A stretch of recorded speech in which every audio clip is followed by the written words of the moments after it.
Hey guys, thank you for subscribing to the Here's the Deal channel. The reason it's called Here's the Deal is because, as we all know, that's pretty much what a tyrant cop says before he lays down the law and violates your rights. I know a lot of us in this community, I can't speak for everybody, but I think most of us just want peace, prosperity, and freedom. And that's why you guys go out with your cameras and conduct First Amendment audits to hold public servants accountable. So here's the first installment to the Here's the Deal channel. Consistent truth and integrity is what we should all be all about. And that's not extra human. That's just basic humanity. Consistency, truth, integrity. I don't feel sorry for any of these police officers. And I'll tell you why.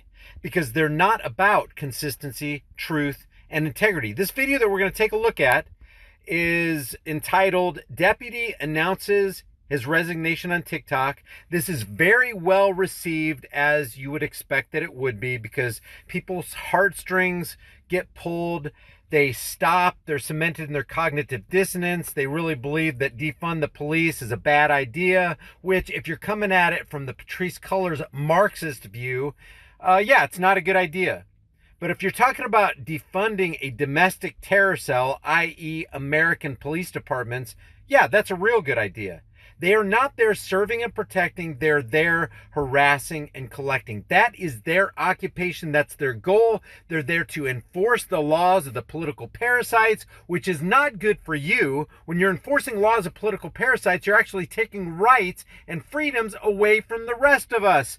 Enforcement class. So you have the political class making these laws, and a law is nothing more, nothing less than the opinions of politicians backed by the threat of force. Enter the law enforcement class, who foist all of these. Most of the laws that politicians make, by the way, are evil, unjust, and outright cruel. But the law enforcers have no problem enforcing that, because that's our job. That's what we do. We didn't make the laws. We're just enforcing them. So that's why I don't feel sorry for them. Because I'm going to show you this video here. But this thing has 385,000 views 4 days ago, 25,000 likes, 312 dislikes, and just a fantastic like to dislike ratio. And there's a bunch of comments right here that sympathize with the cops. So we're going to take a look at this, and we're going to read some of these comments here too. Afternoon, TikTok. My name is Deputy Bailey from the King County Sheriff's Office here in Washington State. In about 20 minutes, I'm getting ready to go in and turn in my badge and my gun and call it good. You know, I think I'm done.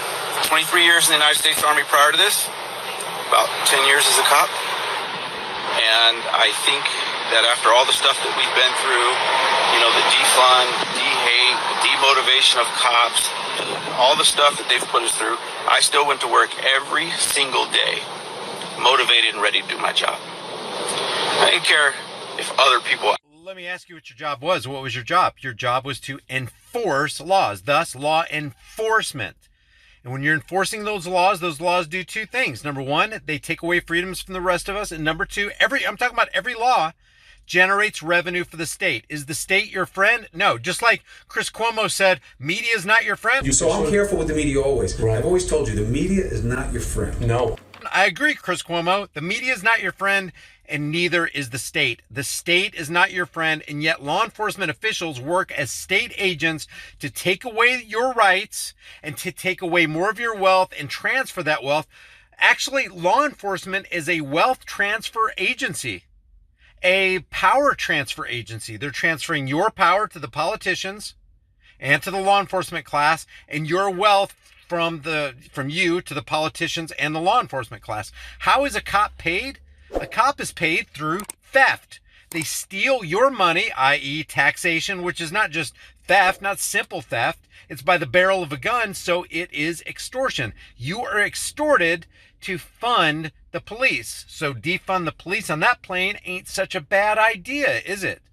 Unless you endorse theft. Or are you one of those people that go, no, heck no, I don't endorse theft, but taxation is okay? Guys, what do you call it when you take from somebody who doesn't want to be taken from and give that money to somebody else? That's called theft. I don't care how good the justification sounds. Well, this is for the roads, this is for the schools, the bridges, the clean running water, the law enforcement class, so that they can keep us safe. They're not serving and protecting. Again, they're harassing and collecting. So my question for this officer is, have you enforced drug laws? It's not a war on drugs. It's a war on people. And that war could never be enacted if you didn't have law enforcement people going, oh, I was just doing my job. The conduit through which most evil enters the world are people who are saying, I was just doing my job. I was just following orders. I don't write the laws. I just enforce them. That's what the Nazi SS did. Oh, we're just going to drag you out of your home at 2 o'clock in the morning, line you up in the street, put a nice little gold star on you, and off you go to your camps. You'll have fun. I'm just following orders.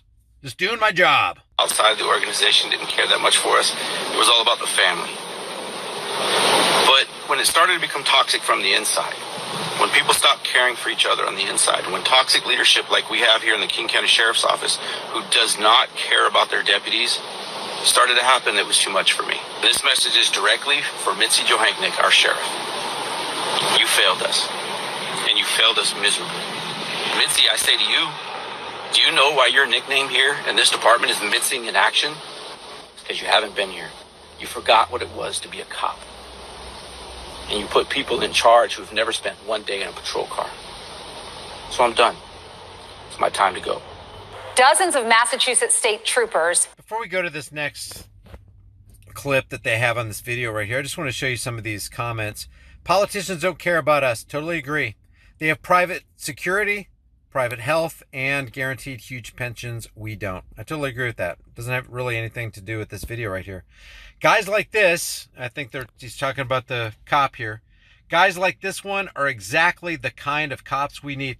How can you make that kind of determination from a TikTok video? This might be the most garbage pail individual on the planet. Statistics, even law enforcement's own statistics within their own ranks say that if you're a law enforcer, you're 40 times more likely to be a domestic abuser. That's not being a very good person. Plus, we know that they easily get their egos bruised and they get drunk on their own power and authority as they boss the rest of us around. Taking our property, confiscating your vehicle, throwing you in prison because you got dried plant matter. That's evil, evil, evil.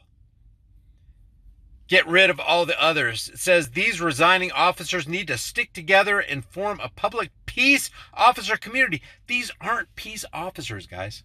They haven't been peace officers for a long time. This is law enforcement, and that force comes against you. The thing that George Washington said is government is not eloquence, it's not reason, it is force.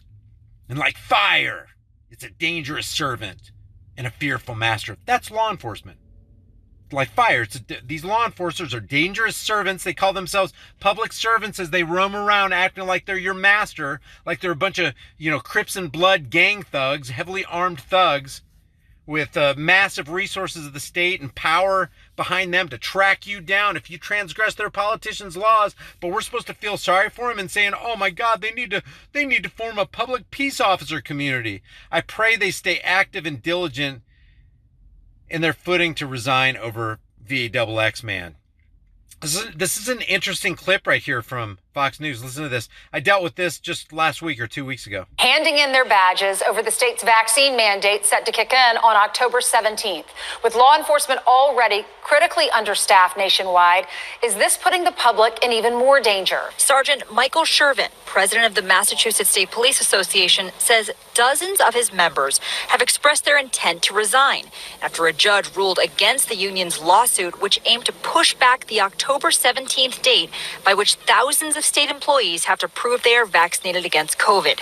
And Shervin argues that will strain the force. Those that are seeking medical and religious exemptions have not been told if they're granted, will they be allowed a reasonable alternative to it, to wear a mask and weekly testing. What are they saying? What is the objection from all these police departments, or at least this one in Massachusetts and the ones around the country? What's their objection? Oh my God, somebody's they're forcing me to do something that I don't want to do. And we all agree that's wrong. It's wrong for a human being to force another human being to do something that they don't want to do simply because somebody said you're not supposed to do it. Or you are supposed to do this. If we tell you you are supposed to do something and you don't do it, we're going to arrest you. We're going to harm you. We're going to cage you. We're going to fine you. If you don't do something we said to do, we're going to do the same thing. And now the cops are squealing like pigs because somebody's forcing them to do something they don't want to do. And I agree with them. These people shouldn't be forcing these cops to do something they don't want to do. But what do the cops do on a daily basis? They're constantly violating our freedoms, violating our will, forcing themselves into our lives, and we don't want them there. So now they're mad that something's happening to them when that is their occupation is to do that to others, and that's how they've been living. That's why I don't feel sorry for them, guys. If you think that what I'm saying here is off base, I want to know it in the comment section. Because of that, they're looking to other places for employment. And the municipal departments within the state of Massachusetts are offering these reasonable alternatives. Dave Gutierrez worked his last shift as a San Jose Reserve officer Saturday. He says he resigned yesterday because of San Jose's vaccine mandate. We've done nothing wrong by making a choice not to be vaccinated. And we've done nothing wrong, Mr. Officer, by making the choice to have plant matter in our car. Or whatever, fill in the blank, it doesn't matter. We have done nothing wrong because we decided to do something against a politician's edict. But you, officer, you'll pull me over. You'll say, oh, I smell some marijuana in here. It looks like we need to get the drug dog, and violate my will and infringe on my freedoms and break your oath to the Constitution that you swore to protect, defend, and uphold. You said you would protect and defend the Constitution against all enemies, foreign and domestic, and then you turned around and you became the very enemy that you swore to protect me from, didn't you? And now you're upset because somebody's making you do something you don't want to do because orders have come down from on high? You cops need to wake up. You need to understand that what's coming down on you is what you've been bringing down on us for decades and decades. So why would you discipline me? We're already understaffed with officers. You can't afford to lose officers. If the strategy is to force people to decide whether to have a livelihood or get the vaccine, that's not something to be proud of. I agree with that. I totally agree with that. I want nobody to get me wrong here, okay? I don't think anybody should be forcing any of these officers to do anything that they want to do. They don't want to do. Conversely, these officers shouldn't be doing that to us. This is extreme hypocrisy. I stand with these officers in that nobody should be forcing them or violating their will. Nobody should be giving them the ultimatum that you don't have a job if you don't bow down to you-know-who. I totally agree with that. But at the same token, I don't feel sorry for them because that's what their occupation has been. That's what they signed on the dotted line to do. If you disagree with me, I want to hear your comments in the comment section below. If I'm off base, I want to know it. Just, go ahead. Feel free to do ad hominems or whatever. But I'd rather hear something intelligent and rational and logical. If you guys haven't done so already, subscribe to the channel, hit the bell notification icon, give it a thumbs up, share it with everybody you know, and don't forget to subscribe to my private email list through my website, highimpactflix.com. If you want to support the channel, grab one of these hard-hitting, conversation-starting designs from the shirt store. You can put it on a shirt, hoodie, mug, sticker, thermos, backpack, whatever you want to do. I will see you guys in the next heavily censored shadow ban video.